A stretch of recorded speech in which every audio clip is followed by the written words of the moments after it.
Hello សួស្តីអ្នកទាំងអស់គ្នាហ្នឹងហើយថ្ងៃនេះដែរគឺខ្ញុំនឹងមកប្រាប់អ្នកគ្នាពីរបៀបនៃការធ្វើវីដេអូAI ហ្នឹងហើយហើយបើសិនជាអ្នកគ្នាចង់ចេះអ្នកគ្នាអាចមើលវីដេអូហ្នឹងហ្នឹង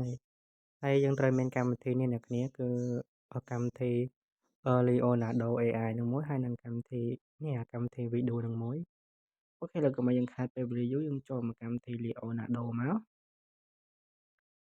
បន្ទាប់មកយើងធ្វើការចុចកន្លែងនេះមកអូខេបន្ទាប់មកកន្លែងនេះ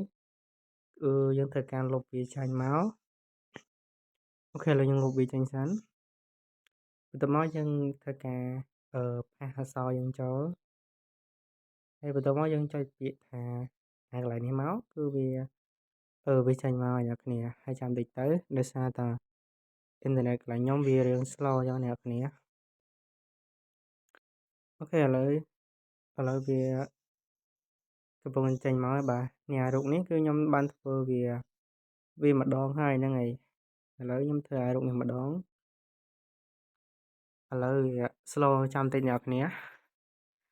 អូខេឥឡូវវាចេញមកអ្នកគ្នាមើលទៅនេះគឺរូបទន្សាយធ្វើម្ហូបគឺអូល្អមែនតើអ្នកគ្នាគឺស្អាតសម្រាប់បងដែលចង់យកទៅ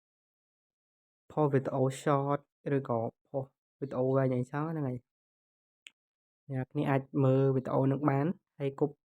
copy អក្សរដែលខ្ញុំដាក់ទៅគឺវានឹងចេញទៅដល់ហ្នឹងហើយអូខេឥឡូវដោយសារតែខាងខ្ញុំគឺវា slow អញ្ចឹងអ្នកគ្នាឥឡូវបន្ទាប់មកយើងចុចពាក្យថាកន្លែង download ហ្នឹងមកអូខេបន្ទាប់មកយើងត្រូវការយកមួយទៀតមកគឺយើងយកមួយនេះគឺយើងយកមួយហ្នឹងគឺយើងធ្វើការ download វាមួយមកបន្ទាប់មកយើងចេញពីកម្មវិធីហ្នឹងមកយើងចូលកម្មវិធីមួយទៀតអ្នកគ្នាគឺកម្មវិធីវីដេអូឬក៏អ្នកគ្នាប្រើកម្មវិធី Kling AI ក៏បានក៏វាដូចតែគ្នាដែរកម្មវិធីហ្នឹងហើយយើងចូលកម្មវិធីហ្នឹងមួយមកយើងចុចពាក្យថា image to video អញ្ចឹងយើងចុច add រូបភាពមួយសិនមកហ្នឹងហើយអូខេ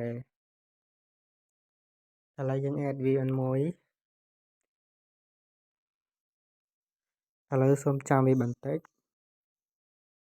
អូខេកន្លែងហ្នឹងគឺអ្នកគ្នាដូចជាអត់មានអីច្រើនទេគឺអ្នកគ្នាគ្រាន់តែចុចកន្លែង create ហ្នឹងមកគឺវាបានហើយអ្នកគ្នាគឺវាដំណើរការអញ្ចឹងណាគឺយើងវាចាំពី10នាទីទៅ20វិនាទីចឹងហ្នឹងហើយអានេះគឺខ្ញុំបានបង្កើតមុនអ្នកគ្នាមើលទៅនេះគឺល្អមែនតើមែនតើសម្រាប់បងយកទៅធ្វើវីដេអូ